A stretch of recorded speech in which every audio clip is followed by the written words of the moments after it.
If you would like to get your song reviewed, dear listener, there's the filthy capitalist option. As Sori says, 125 gets you straight to the head of the line. You don't have to be a part of the alliance. You don't have to be part of the group. Wait a minute. And the biggest thing is you don't have to wait. You hop, skip, and jump right in front of everybody. 125 gets you there. You do that 3 times, and then get mashed down to the $75 rate for perpetuity. Yes! Also, there is a band review option. So if you've got a band and you're trying to get your band some exposure, hit me up at vinsori@gmail.com, and I'll show you the details about how to pull that off. You can also jump on Patreon, and there is a option on the tiers to be able to get your band reviewed. Yep. Obviously, we can't lie to you, so we can't guarantee a positive review. Get what you get. It's just rubbish. Rubbish. Rubbish. That's British for garbage. My favorite is the community option. $1 at the gate gets you in a Patreon. You get to join an alliance. The alliance joins their points together, and that helps determine what songs that we do. The alliances hang out on Discord. Message me on Patreon to get the link. And they do all kinds of other cool things. They do Minecraft, Dungeons and Dragons. Yeah.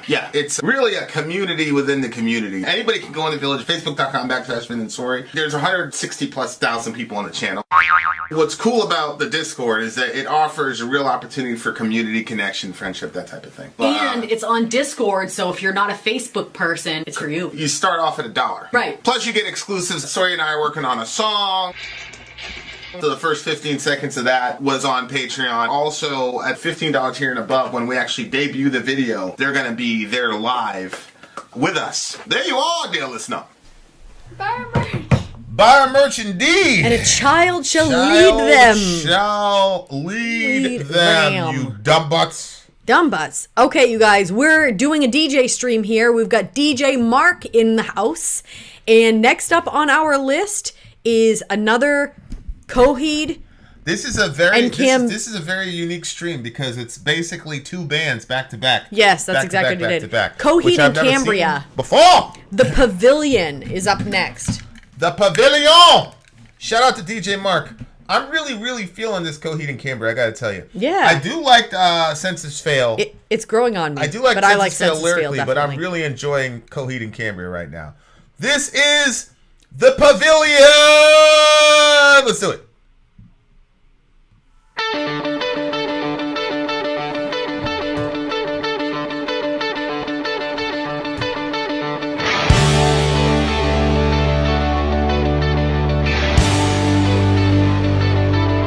Gang, gang.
never heard a bad song from this band, bro. That's a deep song, man. That's a deep song. What's going on with you? Well, I mean, the song Pavilion? What's it called? Yeah, the Pavilion. A long way back. I don't know. Like it had a sort of. I'm not sure. I'm still processing. You go ahead. No, go ahead. A sort of what? Let it out. Let it out. I'm not sure. Like it had a sort of like sadness to it. Well, particularly toward the end, goodbye for now. I didn't hear it saying that. He was saying goodbye for now. Yep. Echoes. But then asked me to stay. No, literally, I didn't hear the lyrics because I was thinking about like our people, like people in the stream, and how much, I guess how much everybody means to me, and it just seems like, we find ourselves in the midst of little groups, that always, kind of happens, but this one's special in a very different way because I think I've been the most real in this context. And I don't know. I love our people, but I don't really know. I'm processing, like, I don't know. I can't describe it. I feel like a sort of like sadness, but like happiness at the same time. And I don't even really know what the song is about. I just know Ask Me to Stay. That's it.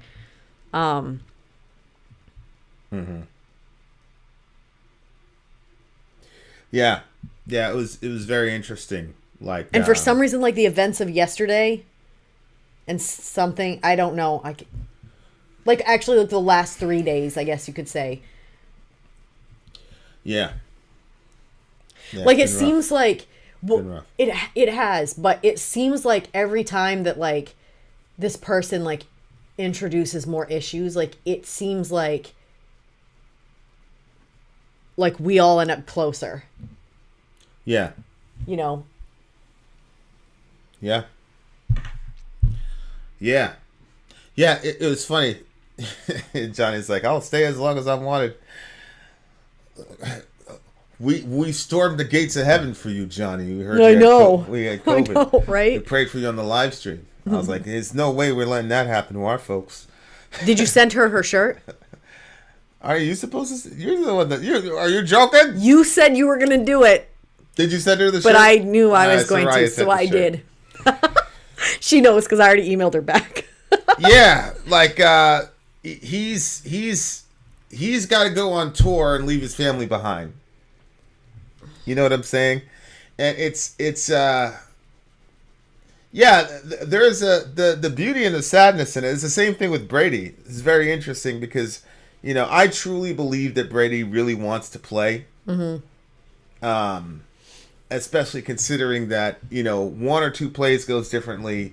He's probably in the Super Bowl. He's probably going to win his 8th Super Bowl. He gets to go out as a champion, and that's probably the way he'd like to end this. Yeah, I would think so. But yeah. I truly believe that he's doing this for his family. And if he can stick it out for the next 3 years, when he's got that itch still, but he can like just stick it out and let it happen. I think that it'd probably be the greatest accomplishment he's ever done. They're not a lot of men that I admire. Like it's one hand, Randy Shughart, Gary Gordon, Adam Brown, Tom Brady is the only non-type person that I admire to the degree that I admire him, just because of his tenacity and his. I showed you the clip. Shannon Sharp is another football player. He's the Hall of Famer or whatever. And he was always against Tom. And when Tom finally said that he retired, he cried on the show. And like, it's because we understand, like we're never going to see that again. And I hate that feeling of the ending of an era. It's a beautiful thing to watch a person with that kind of living life at such a high level of intensity. Yep. You know what I'm saying? It's a beautiful thing to watch. But for him to sacrifice that for his family, yep, like all of us are like, damn, Tom, could you give us one more year? 'Cause the other thing is too is like Kobe went on a farewell tour. Like Kobe announced at the beginning of the season, like, this is my last season. Mm-hmm. So you knew this is the last time I'm going to see Kobe Bryant. Mm-hmm. I'm so happy. I mean, it cost us literally an arm and a leg, but I'm so happy we got to see him. I'm so happy we got to see him. Yeah. Vinny downgraded his legs so we could go. Yeah, for that last time. Yeah. And I'm so happy I got to see him. Oh my word. Wave goodbye, like we were right there when he did, like. Yeah, it was definitely an experience, and we met such cool people when we were there. All of it was like totally unplanned, and just the way that, just the whole trip was it was a good trip. But seeing him in there and seeing like when he came out and like the crowd, like they still loved him, but you know he's not on their team anymore. Yeah. They can't cheer too much, but they did cheer when he came out. You know what I mean? Like you could tell that even though he was with another team, like he was still loved. You know what I mean? Brady, yeah. Brady, like. Yeah. But like, you know, your family, you know. Yeah. And you all, and you know, I went through it. You know, I had a job where, you know, I'd be hanging out, and then boop, and then I'm in the air, and I was gone. We were friends when he was doing that. I just thought, like, if you don't know Vinny, you don't know that, like, you kind of live your life that way. Like, it looks so abrupt. So for me, I'm gonna plan. So if I'm even gonna be going to the store tomorrow, I already have the plan today that I'm gonna be going tomorrow. So, but you're not like that. You'll just be like, okay, I'm going to the store. And I'm like, what do you need? Why didn't you tell me that yesterday? Because I could have gotten it when I went to the store yesterday. You know what I mean? Like, it's just like, boop. So I thought when you were doing that the trip was already planned, and that all of a sudden, and you had it in your head that at 2:15 you were going to leave. And so 2:15 rolled around. You saw that it was 2:15. You're like, all right, I got to go. But you just didn't tell us because, you know, whatever. I didn't realize that you literally just got a message and then you had to go. You see what I'm saying? Yeah. Why did you laugh like that? It's just funny to me that I would like, hey, I'm going to, you know, whatever. Well, we didn't know where you were going. We just thought you were just going. You were going, you know, we had ideas of, you know. You did? You had ideas of what? Well, I thought that you were going to help another call center get their paperwork in order and find their missus to, you know, find where they could save the company money. Yeah.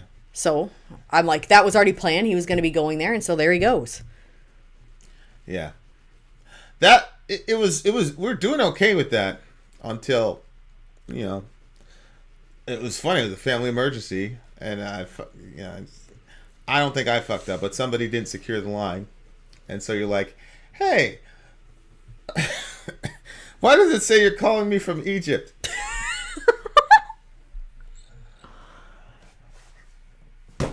But by that time, shit was just so crazy. I was like, whatever. Because I was worried, you know, I was worried about the kids. And I had just come back from, you know, whatever. And I had 5 minutes to go back. You know, to be honest with you, that conversation, you know, sometimes you'll say something like, let's say you're like, this is just a random example. Let's say you say, okay, if I say, well, who was that? I can't even think of a random example. But because that conversation, like, I said to you, well, where are you? Are you not where I thought you were? And you were like, wouldn't that be crazy if I was like randomly somewhere? And like, you didn't answer the question directly. You didn't give a direct yes. You didn't give a direct no. And so I was like, so now, you know how like I'll push you for a direct yes or no? And you're like, why do you do that? I already answered the question. Yeah. I think that like formulated a lot of like, no, I want direct answers. I want a direct yes or no. You're like, yes, babe. Why do you keep asking me this question? I'm not in that situation anymore. Yeah, but I have to hear a direct because I'm always like, wait. Yeah. I mean, just a lot of, it's ridiculous, but it's been a story of humanity where guys have had to, you know, get up and leave their families, and then you kind of have a, you know, you kind of have a, you know, a real, It is what it is. I always feel like you're bored though. Like no, I'm not. I'm not bored. Like that shit is out of my system. You know what I'm saying? Like I did what I was supposed to do. I accomplished what I was supposed to accomplish. You know, we did. You know,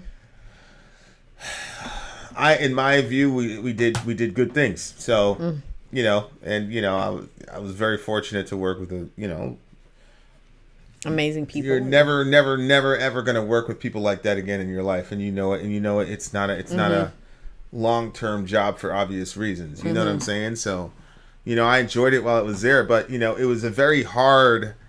It was a very hard situation for the kids, especially toward the end, and that really the very last trip that I took. I said, like, if I get back here.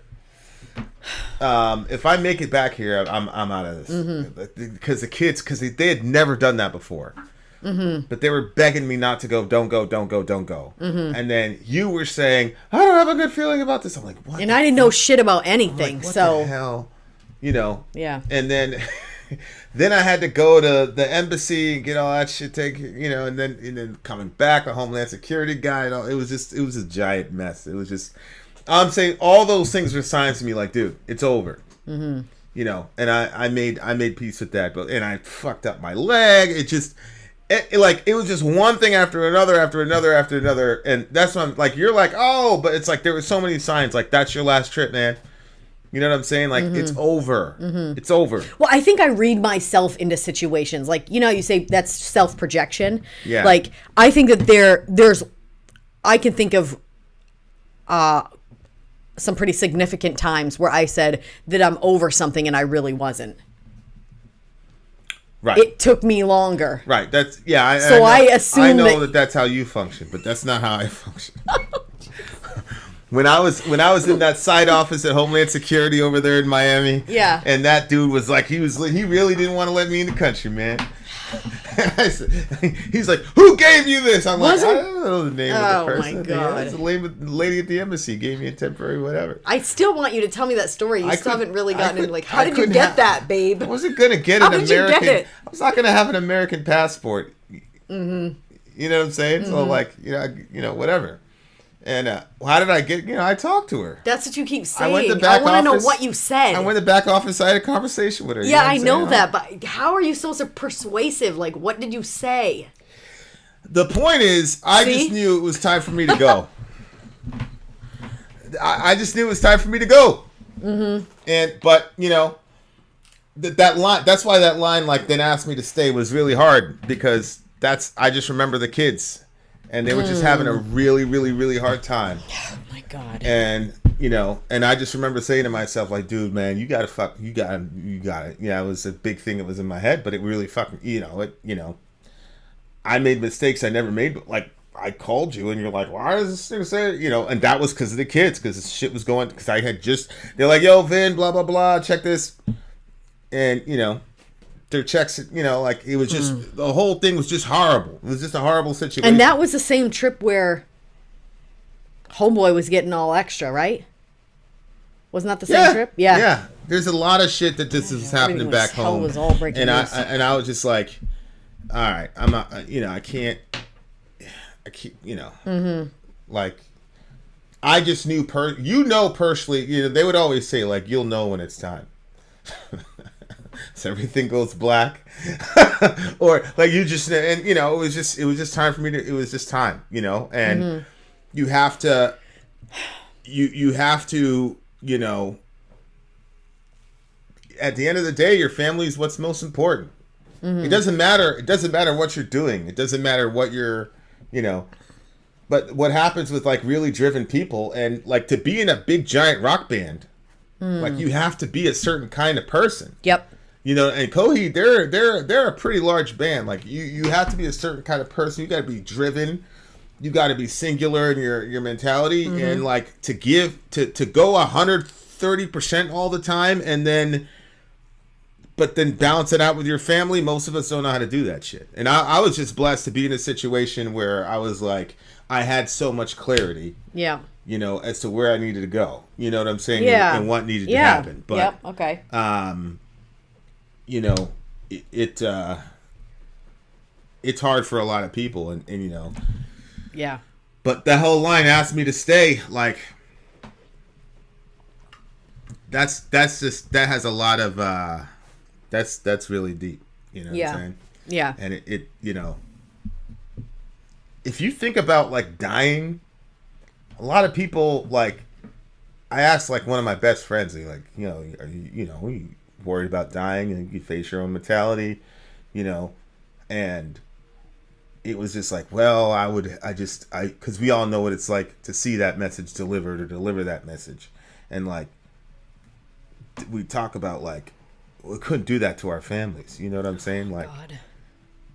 I would sit and think. I was on the plane coming back, and I was like, holy, my leg was all fucked up or whatever. I was just like, if somebody had to go back to my kids and tell them, like, yo. So I was like, that would have been so bad. It would have been horrible. You know what I'm saying? So, anyway, I'm home. So, oh my God, Ben, I'm okay with the thought of dying. Seems preferable dealing with certain people. But yeah, that song was there's a little bit of a gut punch in that situation. But you know, I'm never gonna get a call again. So, so that's good, right? All right, what do you get the song? You know, I think the more of these songs that I listen to, the more I like this band. I do like the way that his voice is not, it's not perfect.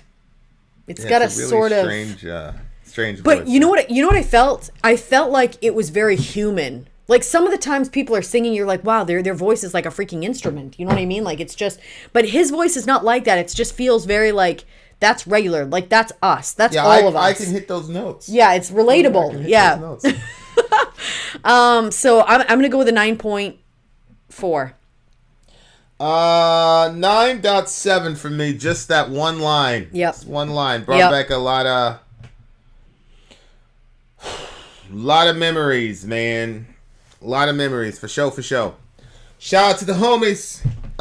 Okay, guys, there you are, dear listener. We got more songs coming for you. Vin out. Sorry out. Gone.